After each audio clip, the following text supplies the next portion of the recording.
देखिए अब question number हम लोग नेक्स्ट स्टार्ट करते हैं। कह रहा है कि in figure A B is parallel to C D. तो सबसे पहले क्वेश्चन पढ़ते हुए आप फिगर में भी एक बार गुजर जाओ।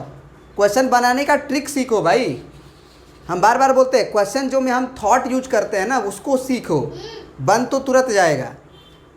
तो इसमें बोला कि ए बी जो है वो पैरेलल है सी डी के, तो ए बी और सी डी में चले जाओ। तो ये ए बी है और आपका जो सी डी है वो कुछ यहाँ है, ये सी डी है ना, ये जो लाइन था वो सी डी है। तो ए बी जो है वो सी डी के पैरेलल है। फिर आगे दिया हुआ है कि C D is also parallel to E F, तो सी डी जो है वो ई एफ के पैरेलल है। बहुत बढ़िया, दोनों लाइन पैरेलल है, मतलब कि ये लाइन तीनों आपस में पैरेलल हो गए। अब आगे कह रहा है कि E A is perpendicular to A B, मतलब कि ई ए लाइन 90 डिग्री का एंगल बना रहा होगा ए बी से। तो ई ए पे गौर करते हैं। ई ए कौन है? ये ई है, ये ए है। तो ई ए जो है वो ए बी के ऊपर, तो ए बी तो यही है, मतलब ये एंगल 90 डिग्री हमको दिया गया है, परपेंडिकुलर है। फिर बोला कि बी ई एफ, तो बी ई एफ पे गुजरते हैं। ये बी है, ये ई है, ये एफ है, ये 55 डिग्री है। तो कह रहा है कि find the value of X Y Z. इन्होंने एक्स बोला इस एंगल को, वाई बोला इस एंगल को, और जेड बोला इस एंगल को। आपको ये सब फाइंड आउट करना है। बहुत बच्चे बहुत तरीका से निकाल सकते हैं, क्योंकि इसमें बहुत सारा तरीका लग भी सकता है। उसमें से एक तरीका ये है, अगर आपको इसका वैल्यूज़ वगैरह निकालना है तो आप ये सोचो कि अगर कंसिडर करें कि ए बी अगर ए बी सी डी के पैरेलल है और सी डी ई एफ के पैरेलल, तो सभी पैरेलल हो गया। तो अगर हम बोले कि A B line E F के पैरेलल है, तो क्या उनके एक ही तरफ के एंगल का सम 180 डिग्री होगा कि नहीं होगा?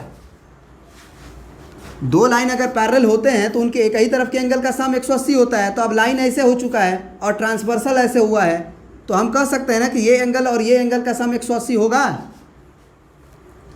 तो हम यहाँ पे लिख सकते हैं अपने सॉल्यूशन में कि ये जो हमारा लाइन है वो आपका कह सकते हैं कि ये ए बी है और ये आपका ई एफ है। तो ई के नीचे वाला एंगल बन रहा है जेड और 55 पूरा, तो जेड और 55 पूरा जोड़ेंगे और फिर ये एंगल बन रहा है 90।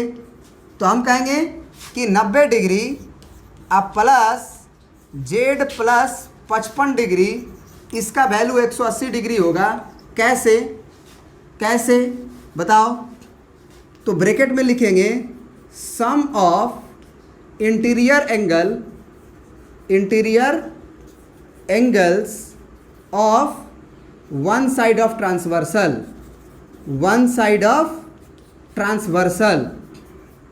ट्रांसवर्सल लाइन जो हमारा ए ई है उसके एक ही तरफ के एंगल का सम 180 डिग्री होता है। तो यहाँ से जेड आराम से निकल जाएगा। 90 और 55 जोड़ेंगे तो 145 होगा और 180 डिग्री में से आपको 145 घटाना होगा, तो आएगा कितना? 45 डिग्री आएगा। सॉरी, देख लो कितना आएगा बताओ। 180 में से 145 घटेगा तो कितना आएगा? 35 आएगा ना। तो जेड का वैल्यू 35 डिग्री आ गया, जेड निकल गया। अब ज़रा बताओ कि अगर जेड निकल गया तो हम, अच्छा एक और बात बताओ कि अगर ये सी डी जो है वो ई एफ के पैरेलल है, तो ये एक ट्रांसवर्सल लाइन है, तो ये एंगल और ये एंगल को भी जोड़ेंगे तो 180 ही ना आना चाहिए, क्योंकि वो भी ट्रांसवर्सल के एक ही तरफ के एंगल हैं। ये लाइन और ये लाइन पैरेलल है ना, और ये ट्रांसवर्सल है, तो ये ट्रांसवर्सल के नीचे वाले 55 और वाई एक ही तरफ हुए। तो यहाँ पे लिख देंगे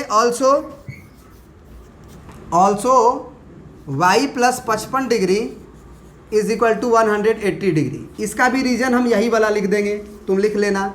55 को उधर भेज दो, तो वाई बराबर 180 डिग्री में से आपको 55 घटाना है, तो 10 में से 5 गया तो 5, और ये 7 में से 5 गया 2, 125 डिग्री।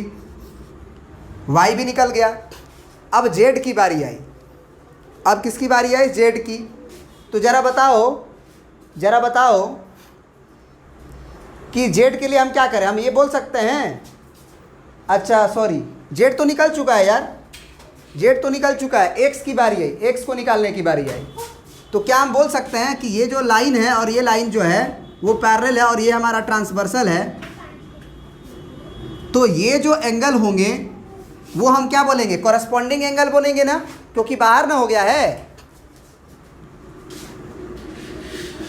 सबसे पहले बोलो, ये जो लाइन पैरेलल है तो इसका ये ऊपर वाला एंगल है, तो ये भी ऊपर वाला एंगल है इस पैरेलल लाइन के, तो ये कॉरस्पॉन्डिंग एंगल हो गए। तो ये कॉरस्पॉन्डिंग एंगल आपस में बराबर होंगे। तो हम लिख देंगे here angle x is equal to angle y। कारण क्या देंगे, दिस इज कॉरस्पॉन्डिंग एंगल। तो इसीलिए एंगल x भी जो होगा वो y के बराबर है और y 125 डिग्री आ चुका है। तो इस तरह से 125 डिग्री हो गया। तो x भी निकल गया, y भी निकल गया, z भी निकल गया। प्रिंट आउट कर लीजिए।